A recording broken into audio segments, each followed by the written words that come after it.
Eu tinha só 8 anos.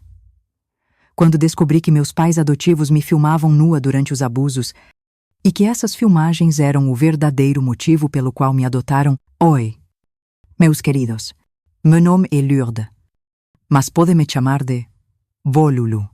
Tenho 74 anos e nasci aqui em Caruaru, no agreste de Pernambuco, lá em 1950. Hoje, vou contar uma história que eu carreguei no peito por mais de 60 anos. Uma história que nunca contei nem para os meus próprios filhos. Se você está me assistindo agora, peço que deixe um joinha nesse vídeo e se inscreva no canal, porque o carinho de vocês me dá força para falar sobre coisas que dói só de lembrar. Antes de começar, tem uma novidade maravilhosa.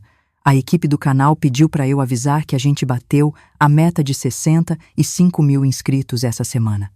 Por isso, para agradecer a todos esses queridos e queridas desse nosso Brasilzão, vamos sortear R$250 para participar.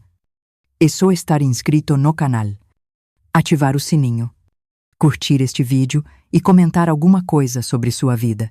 Quantos filhos você tem, de onde está assistindo? Qualquer coisinha do coração. O sorteio vai ser no final do mês. Então não percam.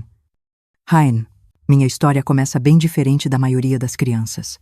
Eu fui adotada com apenas 4 aninhos. 1954. Minha mãe biológica era muito jovem. Sabe, tinha só 16 anos quando me teve. E não tinha condição nenhuma de me criar. Ela me deixou num abrigo aqui mesmo em Caruaru, com uma cartinha, dizendo que queria que eu tivesse uma vida melhor do que a que ela podia me dar. Lembro até hoje do dia que conheci Dona Zélia e seu Roberto, meus pais adotivos. Era uma manhã de sábado, o sol estava quente, um calor que só o Nordeste sabe fazer. Dona Zélia era uma mulher alta, de cabelos pretos, sempre presos num coque bem apertado, e tinha uns olhos escuros que, nossa, pareciam ver através da gente. Seu Roberto era mais baixo, um homem quieto que trabalhava numa loja de tecidos no centro da cidade. Essa aqui é a Lourdes, disse a senhora que cuidava do abrigo. É uma menina bem comportada, obediente. Lembro que Dona Zélia me olhou de um jeito estranho. Sabe, como se estivesse me avaliando. Me medindo. Passou a mão no meu cabelo. Levantou meu queixo para olhar meu rosto. Até meus dentes ela olhou. Na época, eu achei que era carinho, mas hoje eu sei que era outra coisa. Ela serve. Foi só isso que ela disse. Seu Roberto não falou nada. Só concordou com a cabeça. Ele vivia com uma câmera velha pendurada no pescoço. Uma daquelas câmeras antigas, pour de film, que faziam barulho quando tiravam foto.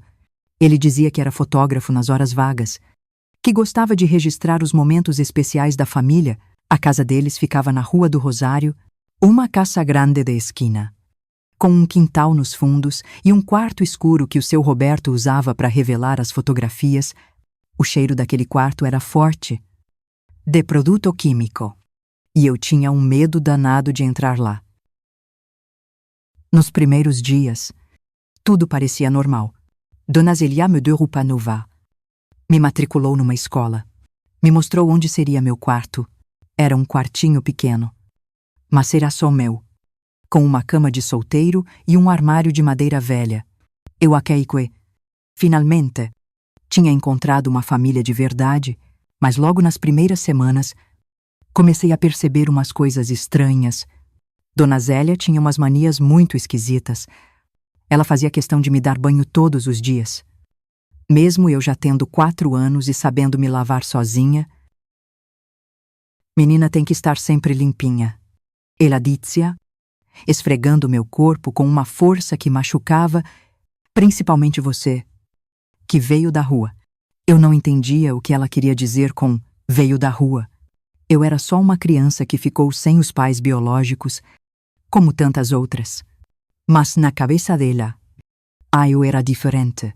Eu era suja por natureza. Os banhos foram ficando cada vez mais estranhos. Ela demorava muito tempo me lavando. Tocava em lugares que me deixavam desconfortável e sempre dizia que era para o meu próprio bem. Começou a me dar banho com água muito quente, dizendo que era para tirar toda a sujeira. Para de chorar. Ela falava quando eu reclamava que a água estava queimando. Você precisa aprender a ser uma menina limpa. Direita. E o seu Roberto, ele sempre aparecia na hora do banho, dizia que era para ajudar, mas ficava ali, parado, com aquela câmera no pescoço, me olhando de um jeito que me dava um medo.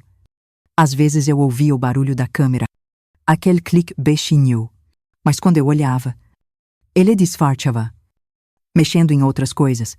Com o tempo, os cuidados de Dona Célia foram aumentando. Ela começou a me examinar toda noite antes de eu dormir, dizendo que era para ter certeza que eu estava saudável. Mexia no meu corpo todo. Me fazia ficar em posições esquisitas, sempre com aquela desculpa de que era cuidado de mãe. Mãe tem que cuidar da filha. Ela repetia: você não teve mãe antes? Então não sabe como é. Mas eu vou te ensinar tudo.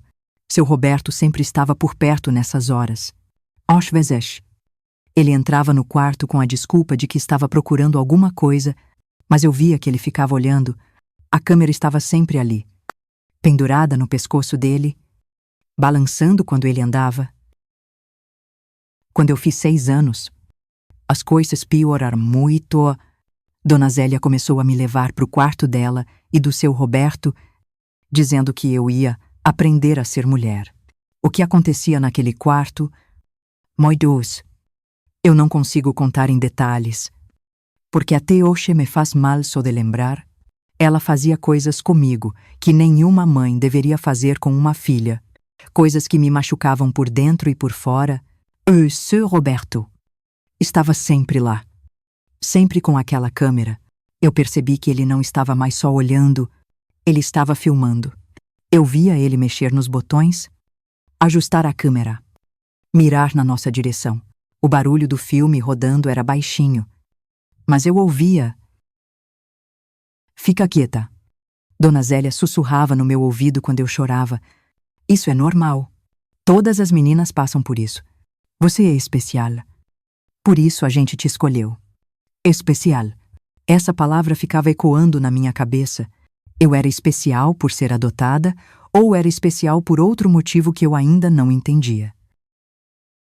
As noites viraram meu maior pesadelo. Cada vez que eu ouvia passos no corredor, cada vez que a porta do meu quarto se abria, meu coração disparava. Às vezes eles vinham juntos, às vezes era só ela. Mas seu Roberto sempre aparecia com aquela câmera, sempre registrando tudo. Você tem que entender. Dona Zélia dizia: a gente faz isso porque você precisa. Você não é nossa filha de sangue. Então tem que aprender de outro jeito. Foi aí que a ficha começou a cair. Minha adoção não tinha sido por amor. Eles não me queriam como filha. Eles me queriam para outra coisa. Algo que eu ainda não entendia direito, mas que sabia que era muito errado. Na escola, eu tentei contar para uma professora. Cheguei perto dela depois da aula e disse que minha mãe me machucava. Ela me olhou com pena e disse: filhinha, sua mãe te adotou por bondade. Você devia se gratar. Às vezes a gente acha que os pais são duros, mas é porque querem nosso bem. Ninguém acreditava em mim, ou talvez não quisessem acreditar. Dona Zélia e seu Roberto eram respeitados na cidade, frequentavam a igreja, tinham uma vida social normal. Quem ia acreditar numa menina adotada contra um casal de bem? Em casa. A situação só piorava. Dona Zélia começou a me dar um chazinho antes dos abusos, que ela dizia que era para me acalmar.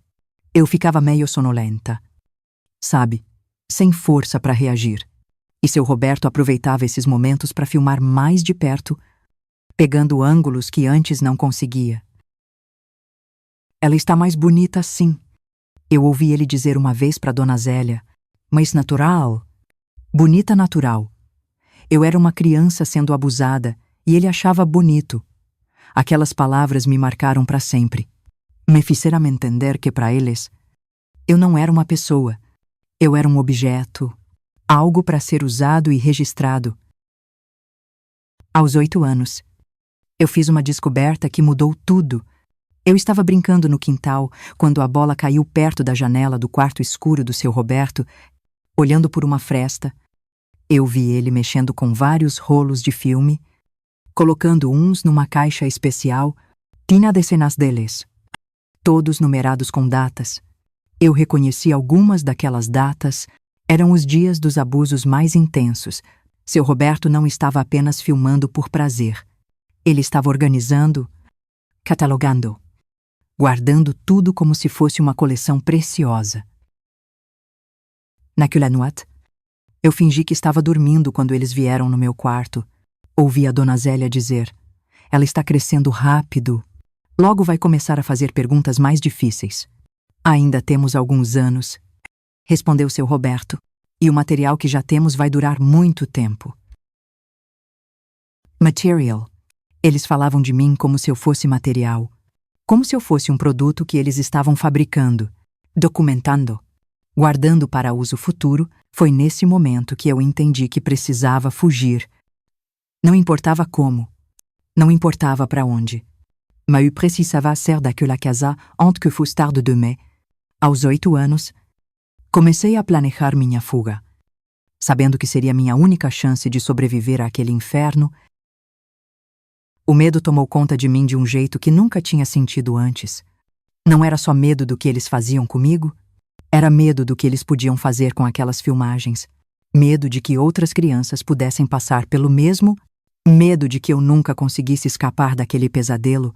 Cada dia que passava, cada noite que eles vinham ao meu quarto, eu sentia um pedaço de mim morrer. A menina que eu era, que sonhava em ter uma família de verdade, foi sendo trocada por uma criança assustada, quebrada, que só queria desaparecer. Mas lá no fundo, uma chaminha pequena ainda resistia. A vontade de viver, de ser livre, de encontrar alguém que me amasse de verdade. E foi essa chaminha que me deu força para o que eu faria depois. Para a decisão mais difícil que uma criança de 8 anos poderia tomar, dos 8 aos 12 anos, minha vida virou um inferno que parecia não ter fim. Vocês não fazem ideia do que é acordar todo dia sabendo que vai sofrer, sabendo que ninguém vai te salvar, sabendo que você é só um brinquedo nas mãos de pessoas doentes. Depois que eu descobri sobre as filmagens, tudo ficou ainda mais pesado. Dona Zélia percebeu que eu estava diferente, mais resistente. E isso a deixou furiosa. Os abusos aumentaram. Ficaram mais violentos, mais frequentes.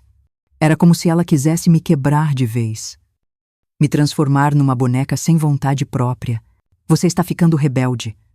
Ela dizia enquanto me machucava. Menina adotada não pode ter vontade própria. Tem que ser grata pelo que recebe. Seu Roberto, por sua vez, ficou ainda mais ousado com as filmagens. Comprou equipamentos novos. Uma câmera de 16mm que fazia menos barulho, tripés que ele escondeu pela casa, até umas lâmpadas especiais que ele instalou no meu quarto, e eu sem entender o porquê. Só depois eu percebi que era tudo para ter imagens melhores, mais nítidas, mais profissionais. Precisa ficar natural. Ele falava baixinho enquanto ajustava as lentes, como se fosse espontâneo. Espontâneo. Como se uma criança sendo violentada pudesse ser espontânea, mas na cabeça doentia dele, aquilo era arte.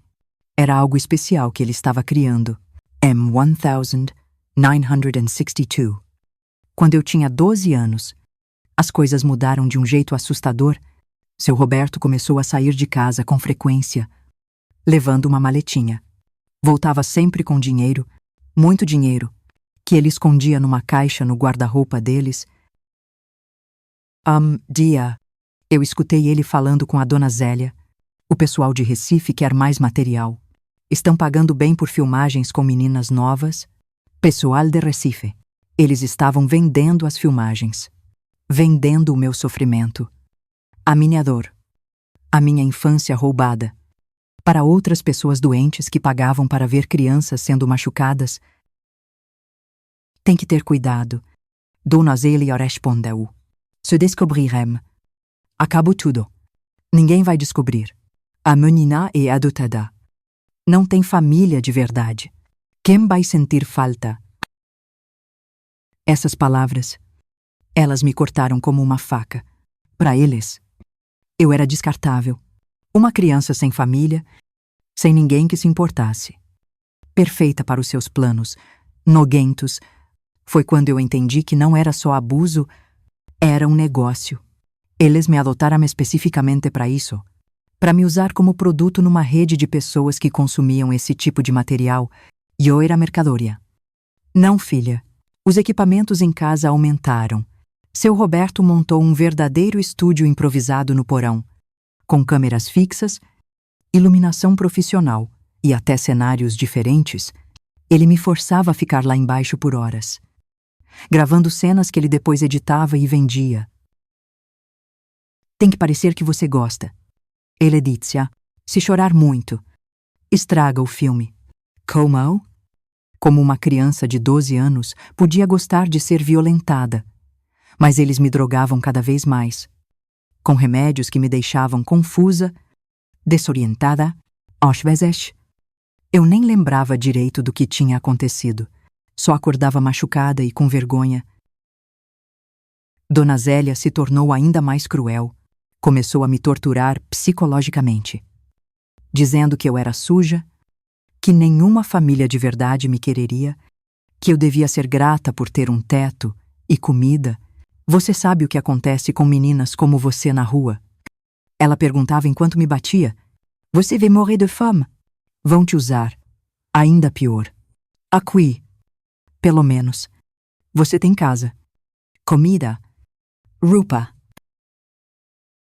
E eu acreditava, aos 12 anos, depois de 8 anos de tortura, eu realmente acreditava que não havia lugar melhor para mim, que aquilo era meu destino, minha punição por ter nascido sem pais.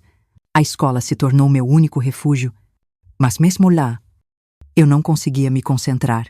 Minhas notas despencaram. Eu vivia com sono por causa dos remédios e as outras crianças começaram a me evitar. Eu cheirava aos produtos químicos do laboratório fotográfico, sempre tinha umas marcas estranhas no corpo e meu comportamento era cada vez mais apático. A Lourdes está muito estranha. Ouvi uma professora comentar com outra. Parece uma menina traumatizada. Mas ninguém investigava. Ninguém perguntava. Dona Zélia era respeitada na comunidade, frequentava a igreja religiosamente, sempre se mostrava como uma mãe dedicada que havia adotado uma menina problemática por caridade. Coitada da Zélia. As vizinhas comentavam, pegou uma criança difícil para criar. Deve dar um trabalho. Difícil. Problemática. Eu era vista como o problema, não como a vítima, e isso me fazia sentir ainda mais culpada, ainda mais sozinha. M1963. Aconteceu algo que me deixou ainda mais desesperada. Seu Roberto trouxe outros homens para casa, homens mais velhos, bem vestidos, que chegavam sempre à noite com maletas e equipamentos. Eles não apenas filmavam, eles participavam dos abusos. Ela é novinha ainda. Ouvi um deles dizer, vai render muito material bom. É mansinha também, respondeu seu Roberto. Bem treinada. Treinada. Como se eu fosse um animal de circo. Eles falavam de mim como se eu não estivesse ali. Como se eu não pudesse ouvir, como se não fosse humana. As sessões com esses homens eram ainda piores. Eles me machucavam de formas que... Moi dois. Nem consigo descrever aqui. Filmavam tudo com múltiplas câmeras, de todos os ângulos possíveis, faziam comentários técnicos sobre iluminação, enquadramento. Como se estivessem produzindo um filme normal. Pega o close do rosto dela chorando. Um dizia para o outro, isso vende bem. Vende bem. Meu sofrimento. Minhas lágrimas. Meu desespero. Eram produtos valorizados no mercado deles. Quanto mais eu sofria, mais dinheiro eles ganhavam. Comecei a ter pensamentos sombrios. Pensava em me machucar de propósito, em acabar com tudo de uma vez, mas eu tinha medo até da morte. Será que no céu eles iam me aceitar? Será que Deus ia perdoar uma menina tão suja quanto eu? Foi nessa época que comecei a prestar mais atenção nas conversas deles. Ouvia nomes de cidades, pessoas, valores. Entendi que havia uma rede grande de gente envolvida nisso, que o que acontecia comigo também acontecia com outras crianças. O material de Salvador está vendendo bem. Ouvi seu Roberto falar ao telefone uma noite. Aquela menina loira está dando lucro. Outra menina, outra criança sofrendo como eu. Quantas éramos? Quantas famílias falsas existiam espalhadas pelo país? Adotando crianças para esse propósito horrível, M1964. Quando completei 14 anos, percebi que meu corpo estava mudando, e isso deixou a Dona Zélia ainda mais agressiva. Ela dizia que eu estava ficando estragada, que logo não serviria mais para o que eles precisavam. Menina grande não vende tanto. Ela reclamava. Temos que aproveitar enquanto ainda parece criança. A pressão aumentou. As sessões ficaram mais frequentes, mais intensas. Eles queriam aproveitar ao máximo antes que eu passasse do ponto. Foi quando tive uma ideia. Se eles achavam que eu estava ficando velha demais, talvez parassem de me vigiar tanto. Talvez eu conseguisse uma brecha para fugir. Comecei a observar tudo com mais atenção. Os horários, as rotinas, onde eles guardavam as chaves quando saíam. Fingi estar mais submissa, mais obediente, para que eles baixassem a guarda. Dia, vasculhando a casa enquanto eles estavam fora, encontrei uma caixa no armário deles, cheia de cartas. Eram correspondências com gente de várias cidades, combinando valores, datas, tipos de material. Eu vi meu nome em várias delas. Descrições do meu corpo, da minha idade, como se fosse um catálogo. Mas foi numa dessas cartas que encontrei uma informação preciosa, o endereço do meu tio Severino, irmão da minha mãe adotiva. Numa carta antiga, Dona Zélia reclamava com alguém sobre ele. Meu irmão Severino fica questionando como tratamos a menina. Está sempre implicando, dizendo que somos duros demais. Ainda bem que mora longe, em Garanhuns. Garanhuns. Meu tio morava em Garanhuns, a apenas 80 quilômetros dali. E pelo tom da carta, ele se preocupava comigo. Ele desconfiava que eu era maltratada. Talvez fosse minha única chance de salvação. Guardei essa informação como um tesouro.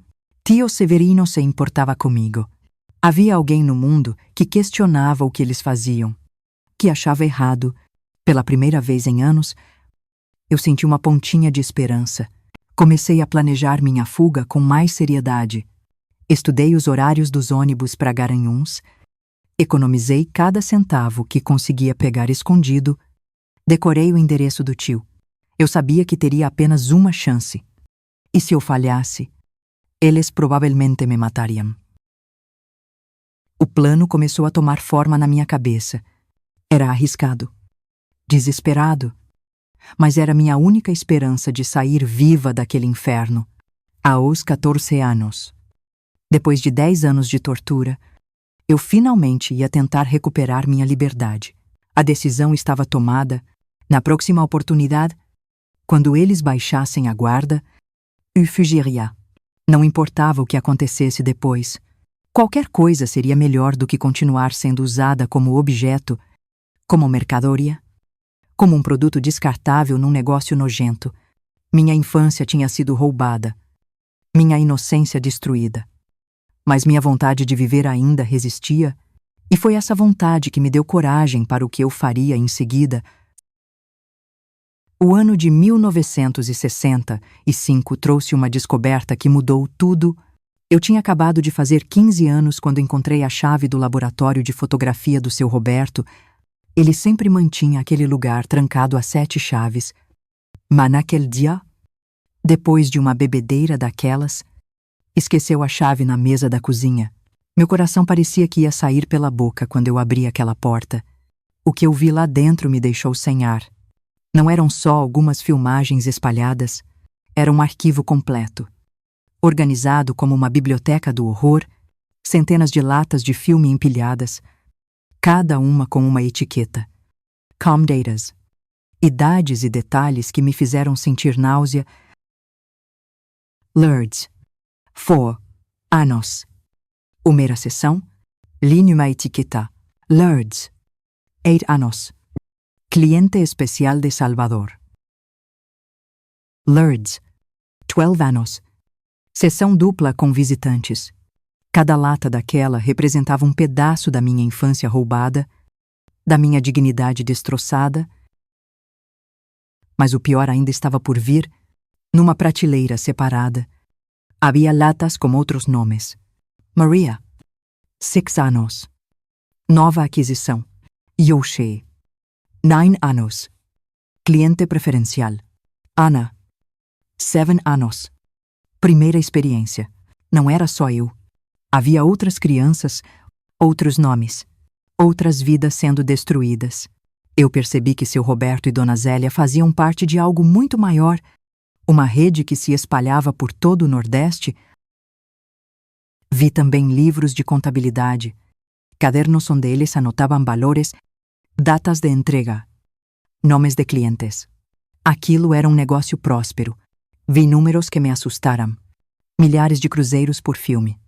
Encomendas específicas de clientes exigentes, até pedidos internacionais. Cliente do Rio pede material com menina de cabelo cacheado. Li numa anotação: pagar 50% a mais se for virgem.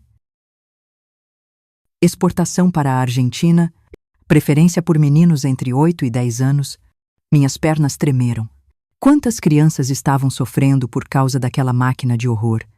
Quantas famílias falsas existiam, adotando crianças apenas para esse fim? Foi quando encontrei algo que me deu esperança e desespero ao mesmo tempo, numa gaveta trancada, que eu consegui abrir com um grampo de cabelo. Havia uma pasta com documentos da minha adoção, e eu descobri que minha mãe biológica não tinha me abandonado por não ter condições. Ela tinha sido enganada. Lendo as cartas, eu entendi que a Dona Zélia tinha se aproximado da minha mãe quando ela estava grávida, oferecendo ajuda, prometendo que eu teria uma vida melhor. Minha mãe, ingênua e desesperada. Acredito, mas tinha mais. A menina tem o perfil ideal. Dizia uma carta que a Dona Zélia escreveu para alguém. Cabelos cacheados. Olhos grandes. Pele clara. Vai render muito material de qualidade. A mãe biológica é jovem demais para desconfiar de qualquer coisa. Perfil ideal. Eles me escolheram como se escolhe um produto no mercado, analisaram minhas características físicas, minha situação vulnerável. Calcularam quanto lucro eu poderia dar. Naquele momento, sentada no chão daquele laboratório maldito, cercada por provas de uma década de horror, algo dentro de mim mudou para sempre. Não era mais só raiva ou medo, era uma determinação fria, calculista. Eles tinham me usado, vendido, torturado, mas não iam me destruir completamente. Comecei a fotografar tudo com uma câmera pequena que encontrei numa gaveta. Eu não sabia usar direito, mas consegui tirar algumas fotos dos documentos, dos livros de contabilidade, das etiquetas dos filmes. Eu sentia que aquilo seria importante mais tarde. Nos dias seguintes, observei cada movimento deles com outros olhos.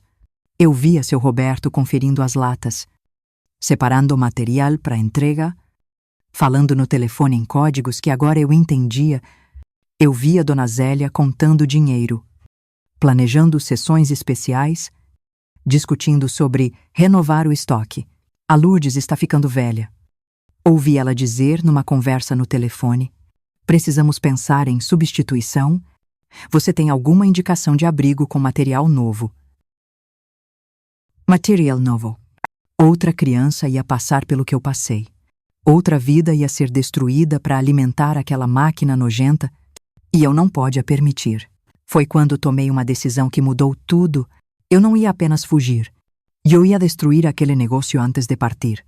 Ia fazer com que eles pagassem por tudo que fizeram comigo e com as outras crianças. Comecei a planejar tudo. Nos mínimos detalhes, durante semanas, observei a rotina deles. Memorizei onde guardavam as chaves. Estudei os horários de maior movimento na rua.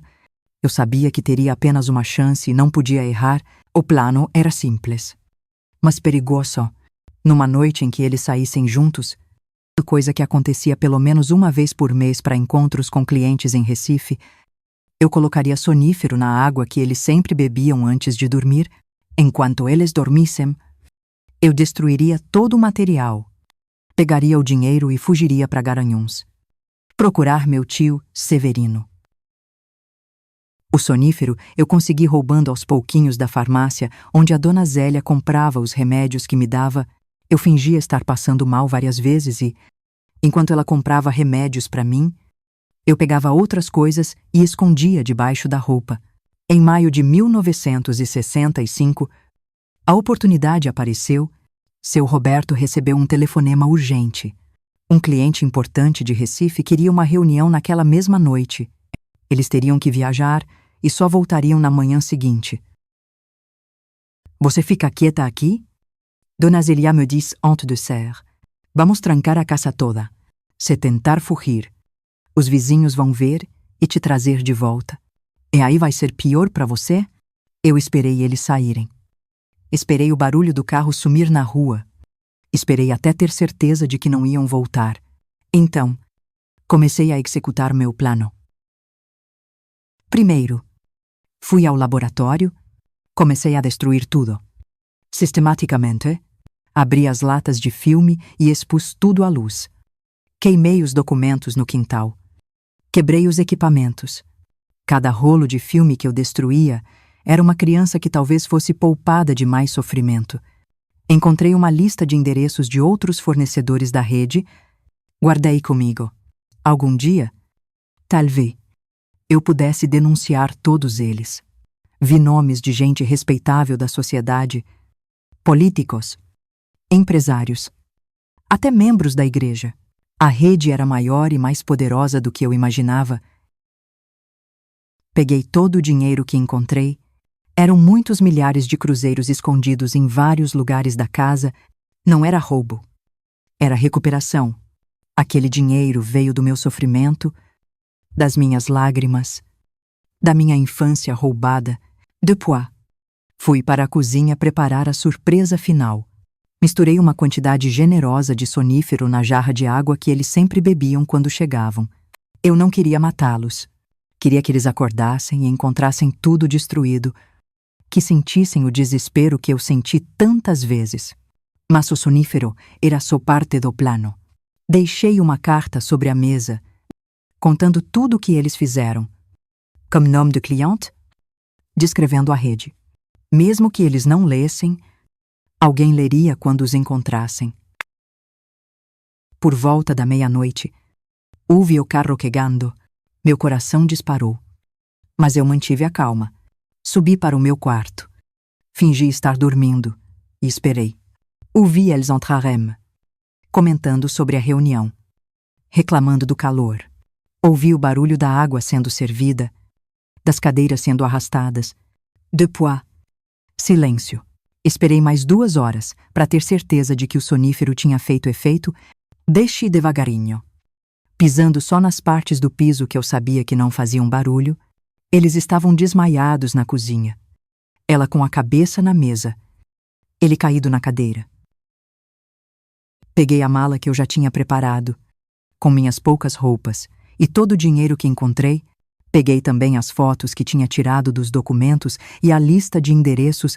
Eram as provas que, talvez um dia, me ajudassem a fazer justiça. Antes de sair, fiz uma última coisa. Com um batom vermelho da dona Zélia, escrevi na parede da sala: "Vocês vão pagar por tudo." Não assinei, mas eles saberiam quem foi. Saí de casa às 4 da manhã. A cidade ainda dormia. Só alguns trabalhadores começavam a se mover pelas ruas. Caminhei até a rodoviária. Comprei uma passagem para Garanhuns no primeiro ônibus da manhã. Enquanto esperava o ônibus, senti uma mistura de terror e libertação.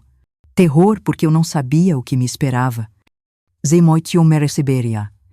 Se eles conseguiriam me encontrar. Libertação porque, pela primeira vez em 11 anos, ninguém sabia onde eu estava. Ninguém podia me machucar. O ônibus chegou às 6 da manhã. Subi nele tremendo. Não só de frio, mas de ansiedade. Olhei pela janela e vi Caruaru se afastando. Aquela cidade que tinha sido meu inferno por tanto tempo. Havia jamais été Garanhuns durant 2 horas. Mas pareceu uma eternidade. A cada parada, eu tinha medo de ver o seu Roberto ou a dona Zélia aparecerem, prontos para me levar de volta. Mas eles não apareceram. Quando cheguei a Garanhuns, não sabia nem por onde começar.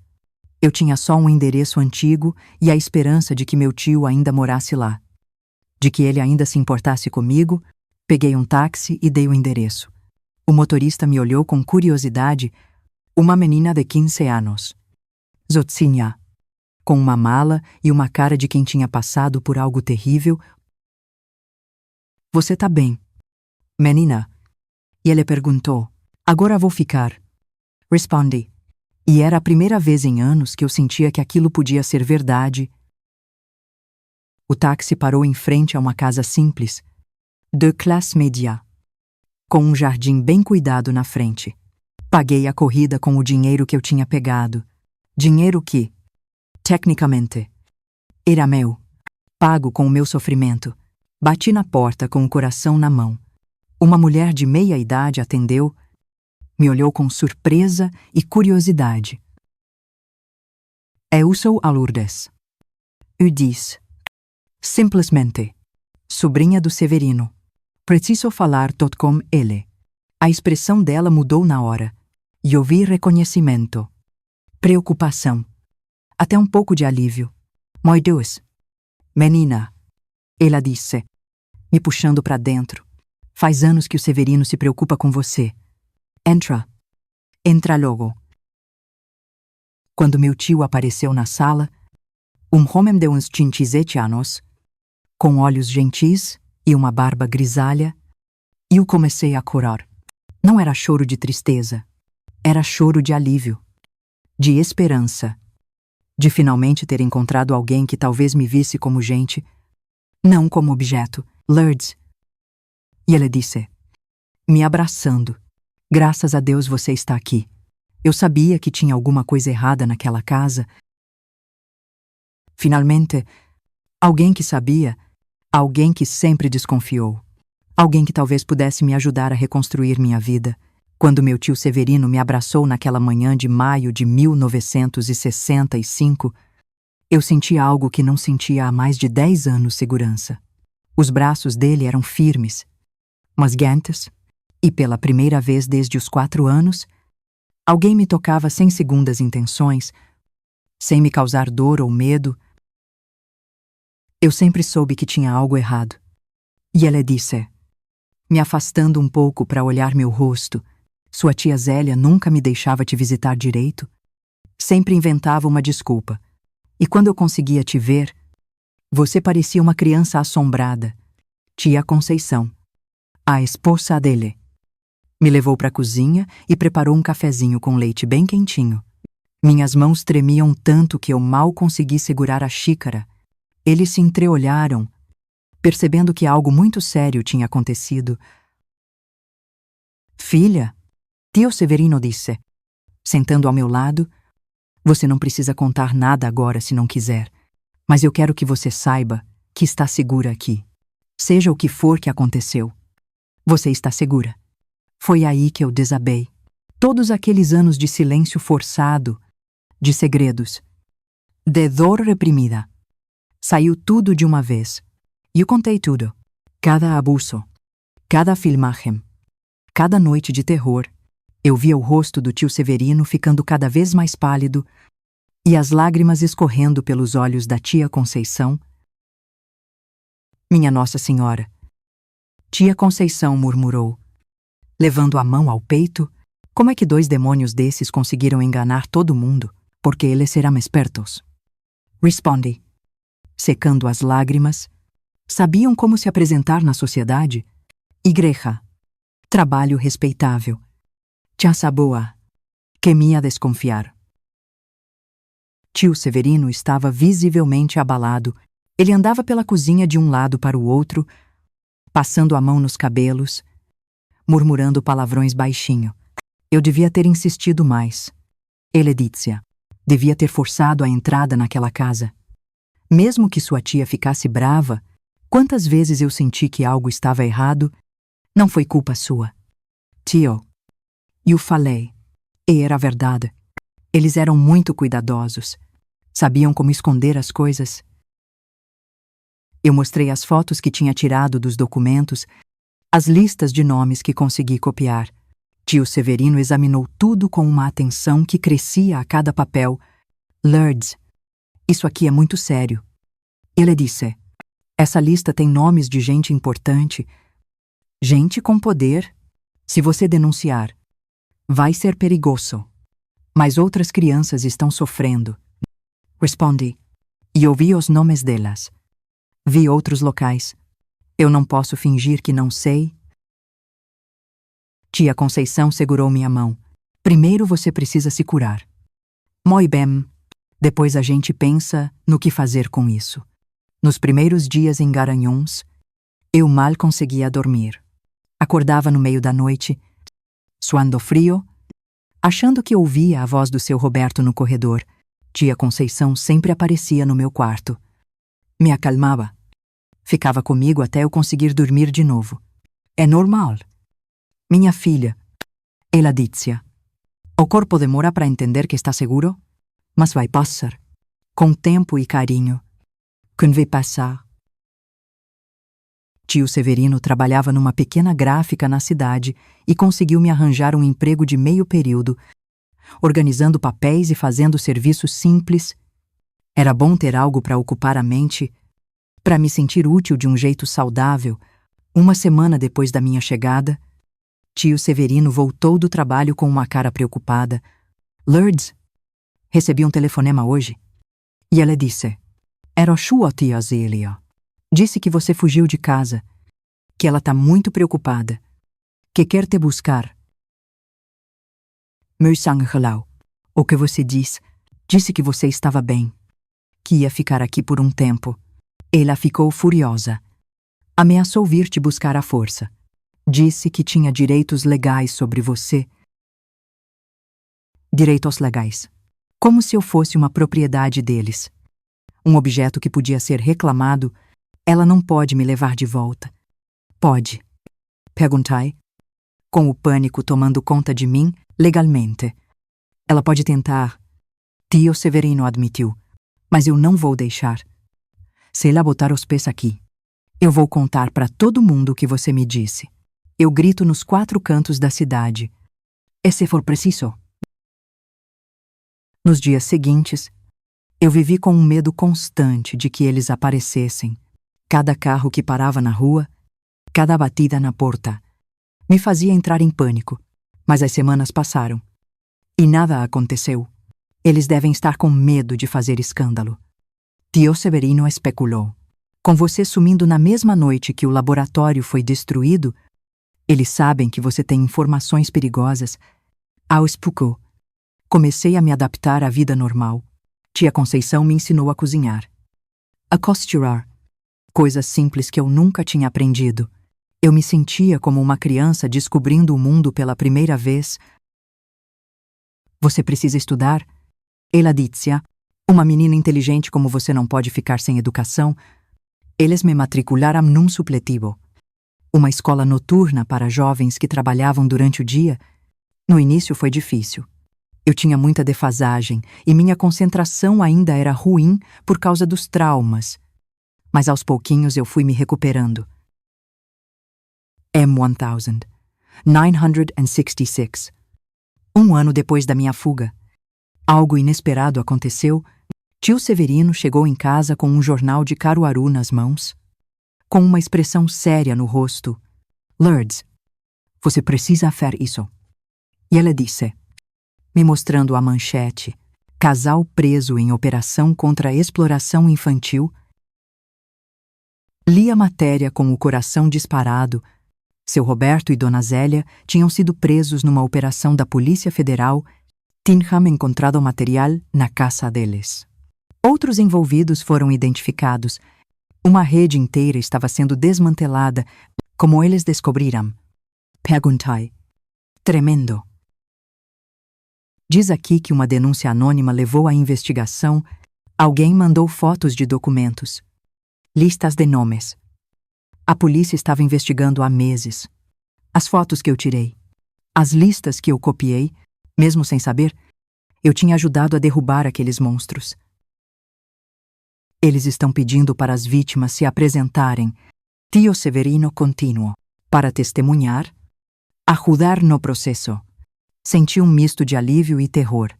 Alívio porque, finalmente, eles iam pagar pelo que fizeram. Terror porque significava reviver tudo, contar para estranhos, encarar aqueles rostos de novo. Você não é obrigada. Meu amor. Tia Conceição disse, percebendo minha luta interna, você já fez sua parte ao escapar, ao dar as informações, mas eu sabia que tinha que ir, não só por mim, mas pelas outras crianças que ainda estavam sofrendo e pelas que poderiam sofrer no futuro. Em julho de 1966, eu voltei a Caruaru pela primeira vez desde a minha fuga. Fui acompanhada do tio Severino e de um advogado que ele contratou para me representar. O fórum estava cheio de jornalistas, curiosos, outras pessoas que também tinham sido vítimas. Ver seu Roberto e Dona Zélia algemados no banco dos réus foi surreal. Eles pareciam menores, mas fracos. Sem aquela aura de poder que tinham sobre mim, Dona Zélia me olhou com um ódio que eu senti de longe, mas eu não senti mais medo. Senti pena. Pena de duas pessoas tão vazias que precisavam destruir crianças para se sentirem poderosas. Meu depoimento durou horas. Contei tudo. Em detalhes que fizeram o júri chorar, que fizeram jornalistas saírem da sala. Quando me perguntaram se eu os perdoava, eu respondi, não perdoo, mas também não odeio mais. Eles já não têm poder nenhum sobre mim. Seu Roberto foi condenado a 25 anos de prisão. Dona Zélia pegou 2 anos. Vários outros membros da rede também foram condenados. A justiça tinha sido feita, pelo menos em parte. Durante o julgamento, conheci outras vítimas. Crianças que passaram por horrores parecidos, famílias destruídas, vidas marcadas para sempre. Mas eu também vi força, resiliência. Pessoas que se recusaram a ser definidas pelo que sofreram. A gente sobreviveu. Uma menina de 12 anos me disse, isso já é uma vitória. De volta a Garanhuns. Eu me senti diferente. Me leve, mas completa. O pesadelo tinha acabado oficialmente, legalmente. Eu podia começar a viver de verdade. Terminei o colégio em 1968. Aos 18 anos, eu queria muito estudar mais, fazer faculdade. Mas a gente não tinha dinheiro. Tio Severino tinha gastado suas economias comigo, com advogados, com tratamento médico para os problemas de saúde que os abusos causaram. Não se preocupe. Ele disse, educação a gente consegue de outras formas. Comecei a trabalhar em tempo integral na gráfica, aprendendo o ofício. E descobri que tinha jeito para design e diagramação. Era um trabalho que me dava prazer, algo que eu nunca tinha sentido antes. M1969. Conheci o João, um rapaz de 21 anos que trabalhava como contador numa empresa da cidade. Ele era gentil, paciente, respeitoso. Nossa aproximação foi lenta. Eu ainda tinha muita dificuldade com intimidade, com confiança. Não tenha pressa. Muito bem. Tia Conceição me aconselhava. O homem certo vai entender e esperar. E o João entendeu. Quando finalmente criei coragem e contei minha história para ele, ele não me olhou com pena ou com nojo. Ele me olhou com admiração. Você é a pessoa mais forte que eu conheço. E ele disse, e eu te amo exatamente como você é. Nós nos casamos em 1971, numa cerimônia simples, mas cheia de amor. Tio Severino me levou ao altar, com lágrimas nos olhos, sussurrando: sua mãe biológica ficaria orgulhosa da mulher que você se tornou. Minha mãe biológica. E eu nunca parei de pensar nela, de me perguntar se ainda estava viva, se pensava em mim. Dia, talvez, eu tentaria encontrá-la, mas naquele momento, eu estava focada no futuro que estava construindo.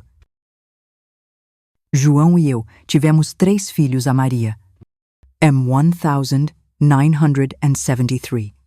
Ou Pedro. M1975. E a Ana. M1978. Cada gravidez foi uma cura. Uma prova de que meu corpo podia criar vida, não apenas ser usado para destruição. Com meus filhos, eu fui a mãe que nunca tive. Protetora, mas não sufocante. Amorosa, mas firme. Eles cresceram sabendo que eram amados incondicionalmente, que sempre podiam contar comigo. Quando a Maria fez 8 anos, a mesma idade que eu tinha quando descobri as filmagens, senti um aperto no peito. Olhei para ela brincando no quintal, tão inocente, tão protegida, e agradeci a Deus por ter conseguido quebrar o ciclo de abuso. Nunca ninguém vai machucar vocês. Eu prometi aos meus filhos. Mamãe vai sempre proteger vocês. Eu protegi. Ensinei sobre consentimento, sobre limites, sobre a diferença entre carinho e abuso. Criei uma rede de proteção ao redor deles que ninguém, jamais, conseguiria furar. Tio Severino e tia Conceição foram avós maravilhosos para os meus filhos. Eles me salvaram. Me deram amor quando eu mais precisei. Me mostraram que família não é só sangue. É escolha. É cuidado. Esse amor incondicional. Anos depois, soube que seu Roberto morreu na prisão em 1978. Numa briga com outros detentos, Dona Zélia saiu em 1985. Doente e quebrada. Tentou me procurar uma vez, mas eu me recusei a vê-la. Morreu sozinha em 1990. Não senti alegria com essas notícias. Não senti nada. Eles já tinham se tornado irrelevantes na minha vida. Fantasmas de um passado que eu tinha superado. Hoje, aos 74 anos, tenho 7 netos e 3 bisnetos. Construí uma vida plena, cheia de amor e propósito. Trabalhei na gráfica por 30 anos. Me tornei socia do negócio. Ajudei a modernizar tudo. O João faleceu em 2010. Mas tivemos 39 anos maravilhosos juntos. Ele me ensinou que amor de verdade é paciência, compreensão e respeito. Ele me ajudou a curar feridas que eu achei que nunca iam cicatrizar. Olhando para trás, eu vejo que a minha história não é só sobre sobrevivência. É sobre transformação. Eu peguei a dor mais profunda e a transformei em força para proteger outros, em amor para dar aos meus filhos, em sabedoria para orientar quem precisa.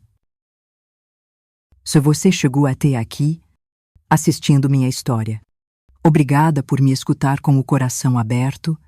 Eu sei que não é fácil ouvir relatos assim, mas é importante que essas histórias sejam contadas. A verdadeira reconstrução da minha vida começou depois que meus filhos nasceram. Até ali, eu tinha sobrevivido, me adaptado, criado uma rotina segura. Mas foi só quando segurei a Maria nos braços pela primeira vez, M1973, que eu entendi o verdadeiro significado da palavra renascimento. Eu olhei para aquele rostinho perfeito, para aqueles olhinhos que me olhavam com uma confiança absoluta, E fiz uma promessa que ecoou no meu coração. Você nunca vai passar pelo que a mamãe passou. Nunca. Mas com essa promessa, veio também uma responsabilidade enorme, como criar filhos saudáveis, quando você mesma foi quebrada tão cedo, como ensinar sobre amor, quando você aprendeu sobre medo, como falar sobre confiança, quando sua própria infância foi uma traição. Nos primeiros meses depois do nascimento da Maria, eu tive crises de pânico. Via maldade onde não existia. Desconfiava de qualquer adulto que se aproximasse dela. O João me encontrava chorando no meio da madrugada, verificando se ela estava respirando pela 10ª vez na noite. Lourdes, você precisa de ajuda. Ele me disse com todo o carinho do mundo. Você não consegue carregar tudo isso sozinha. Foi quando eu comecei terapia com o Dr. Marcos, um psiquiatra aqui de Garanhuns que tinha experiência com trauma. No começo, eu resisti. Achava que falar sobre o passado só ia me machucar mais. O que passou? Passou. Eu disse, para que mexer nisso de novo, porque não passou completamente. Ele respondia, está tudo aqui dentro, influenciando como você vê o mundo, como se relaciona, como cria seus filhos. Levei 2 anos para aceitar que ele estava certo. 2 anos vendo meu medo contaminar a criação da Maria, vendo minha desconfiança prejudicar meu casamento, vendo meu passado roubar meu presente. A terapia foi dolorosa, mas libertadora. Aprendi que carregar um trauma não significa ser vítima para sempre, significa ter cicatrizes que contam uma história de sobrevivência, não de derrota. Você não é o que fizeram com você. Oh, Doc. Marcos repetia. Você é o que escolheu fazer depois disso. E eu escolhi viver, escolhi amar, escolhi ser mãe, esposa, professional, escolhi transformar dor em propósito. Quando o Pedro nasceu, 1975, eu já era uma mãe diferente. Ainda protetora, mas não paranoica. Ainda cuidadosa, mas não sufocante. Eu tinha aprendido a separar meus medos legítimos dos medos que vinham do trauma. Com a Ana, 1978. Finalmente me senti completa como mãe. Conseguia brincar sem ansiedade. Podia deixá-la com outros adultos sem entrar em pânico. Ensinava sobre segurança sem transmitir terror. Mamãe, por que você sempre fala sobre não deixar ninguém tocar nas partes íntimas? A Maria me perguntou um dia, aos 6 anos. Respirai fundo. Era a pergunta que eu sabia que viria. Mas ainda não sabia como responder, porque o corpo da gente é nosso. Minha filha, expliquei, e só a gente decide quem pode tocar. Se alguém tentar tocar onde não deve, você grita, corre e conta para a mamãe ou para o papai, até se for alguém conhecido. Principalmente se for alguém conhecido. Ensinei meus filhos sobre consentimento desde pequenos. Ensinei que não existem segredos especiais entre adultos e crianças. Ensinei que eles sempre podiam contar tudo para mim, sem medo de castigo ou bronca. Na gráfica onde eu trabalhava, me tornei uma referência para as funcionárias que passavam por situações difíceis. Eu não contava minha história completa, mas oferecia um ouvido, um conselho, um apoio. Dona Lourdes tem um jeitinho especial de entender a dor da gente. As meninas comentavam, 1985. Quando a Ana tinha 7 anos, algo mudou radicalmente minha vida. Uma assistente social de Caruaru me procurou, pedindo ajuda com casos de abuso infantil. Soubemos da sua história através dos registros do julgamento. Ela explicou, precisamos de alguém que entenda, que possa ajudar outras crianças. Meu primeiro impulso foi recusar. Para que mexer com aquela ferida que já tinha cicatrizado? Mas então, eu pensei nas crianças que estavam sofrendo agora. Naquele momento, do mesmo jeito que eu sofri, comecei devagar, visitando abrigos, Conversando com crianças que foram tiradas de lares abusivos, ver aqueles olhinhos assustados, aquela desconfiança que eu conhecia tão bem, despertou algo em mim. Eu sei pelo que você passou, eu dizia para cada criança, e sei que parece que nunca vai melhorar, mas vê, eu sou a prova de que vai. Algumas me ouviam em silêncio, outras choravam. Algumas até sorriam. Talvez pela primeira vez em muito tempo, e cada sorriso que eu arrancava era uma vitória contra o mal que tinha tentado me destruir. M1987. Fundei com mais 3 pessoas o Instituto Renascer, uma ONG dedicada a ajudar crianças vítimas de abuso sexual. Usamos minha casa como sede no início. Depois, conseguimos doações para alugar um espaço próprio. Por que renascer? Um jornalista me perguntou na inauguração. Porque é isso que a gente faz. Respondi. A gente morre como vítima e renasce como sobrevivente. O trabalho no instituto me deu um propósito que eu nunca tinha sentido. Cada criança que a gente ajudava era uma vingança silenciosa contra o seu Roberto e a dona Zélia. Elle tentara me destruir. Mas eu estava salvando outras. Desenvolvemos metodologias próprias. Treinamos profissões. Criamos protocolos de atendimento. Em 5 anos.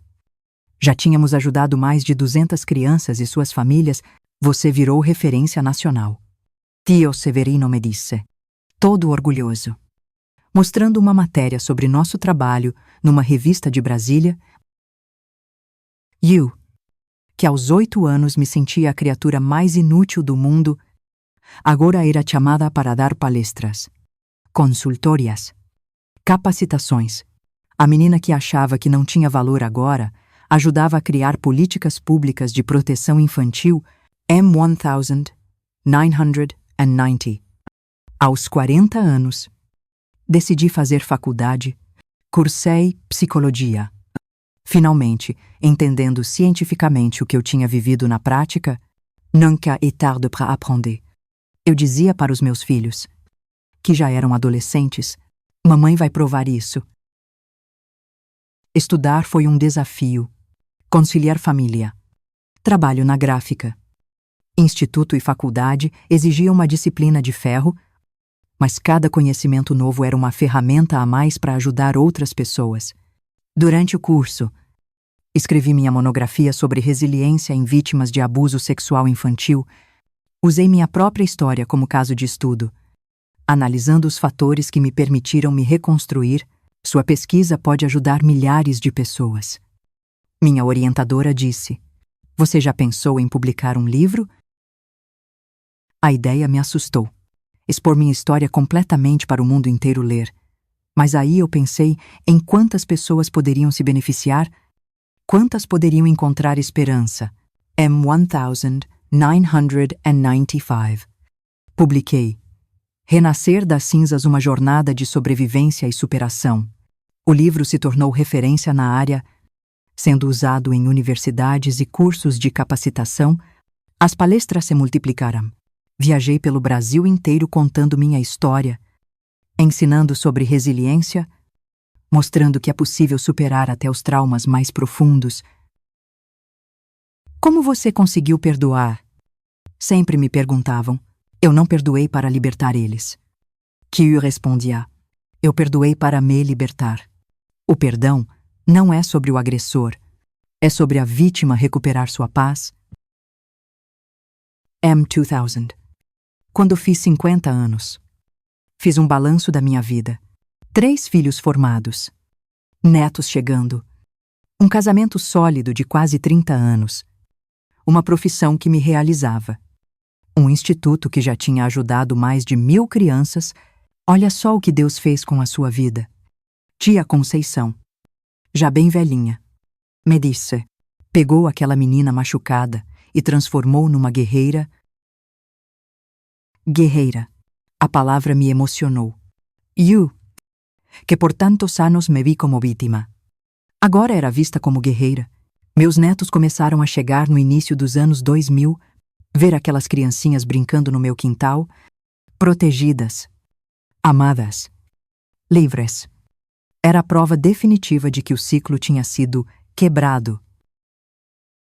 Vô Lulu conta uma história.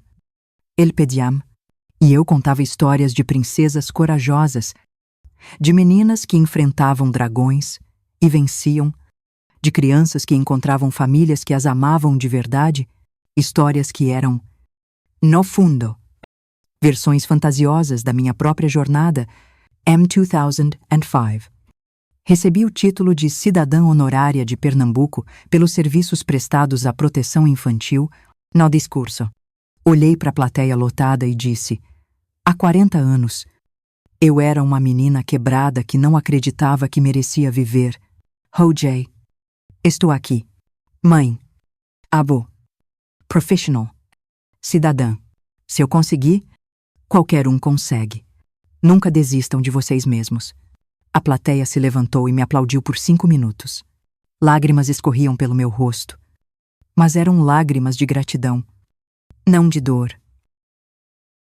O João faleceu em 2010. Depois de 39 anos de casamento, foi difícil. Mas eu já não era mais a menina frágil que dependia dos outros para se sentir segura. Eu tinha me tornado uma mulher completa. Inteira. Você vai ficar bem. Ele sussurrou nos seus últimos dias. Você é a pessoa mais forte que eu conheço. Eu fiquei bem. Continuei o trabalho no instituto. Continuei as palestras. Continuei cuidando dos netos que iam chegando. Os anos passaram. Trazendo mais alegrias que tristezas, vi meus filhos se formarem, se casarem, me darem netos maravilhosos. A Maria virou professora, o Pedro engenheiro e a Ana, psicóloga, inspirada pela minha jornada de cura. Mãe, você salvou nossa família inteira. Ah, Ana me disse não, dia da formatura dela. Você quebrou um ciclo que poderia ter se repetido por gerações. M2015. Me aposentei oficialmente do instituto, mas continuei como consultora voluntária. Queria mais tempo para os netos, para viajar, para finalmente descansar um pouquinho. Foi minha bisneta mais velha, a Letícia, que me apresentou essa coisa de internet. Ela tinha 15 anos e vivia grudada no celular, assistindo vídeos de gente contando histórias. Vô Lulu, você devia contar sua história num canal desses? Ela disse um dia: tem muita gente que precisa ouvir o que você passou. Como você superou? No início, achei uma loucura. Uma senhora de 70 anos, falando para uma câmera.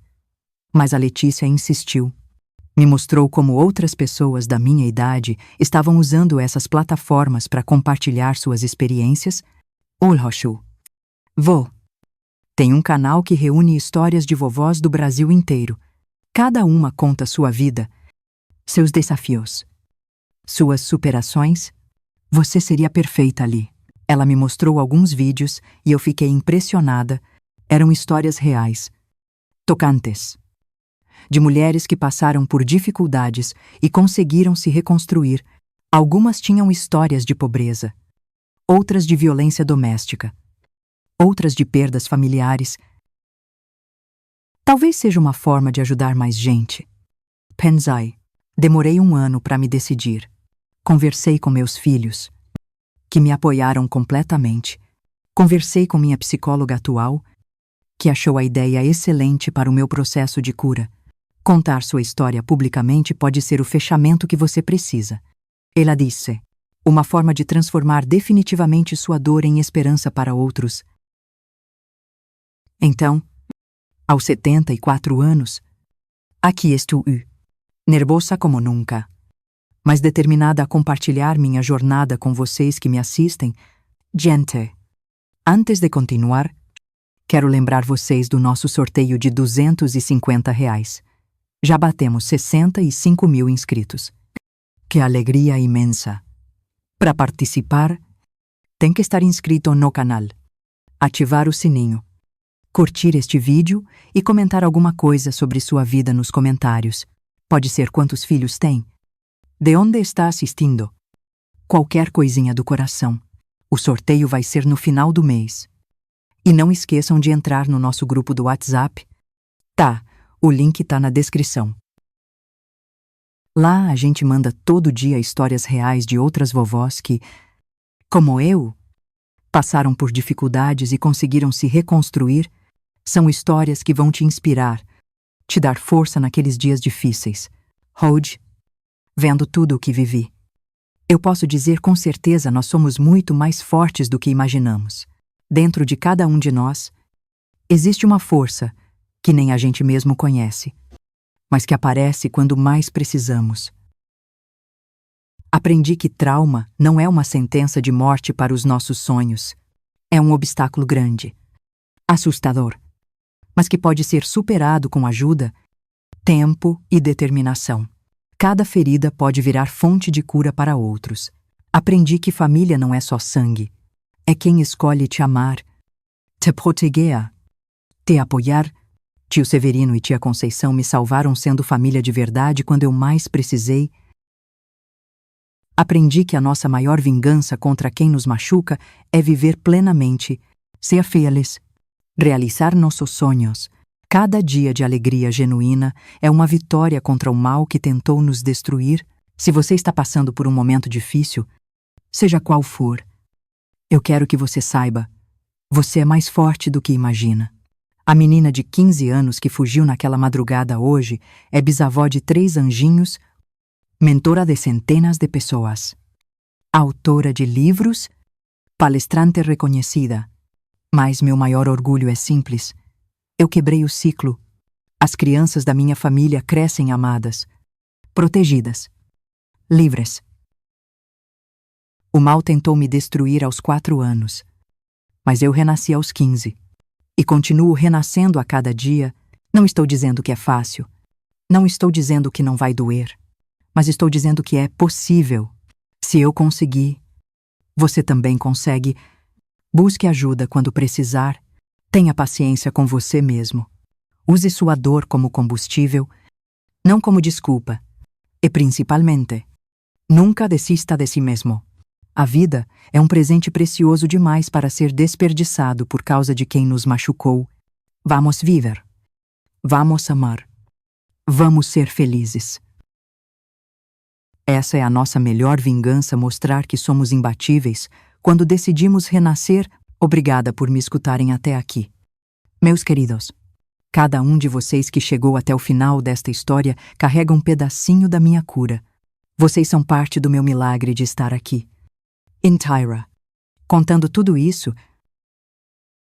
Se inscrevam no canal, deixem seu like, comentem sua história nos comentários e entrem no nosso WhatsApp.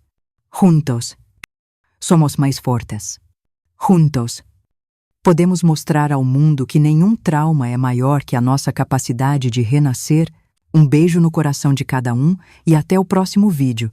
Esta vovó aqui tem muito mais história para contar, muito mais esperança para compartilhar. Tchau. Tchau.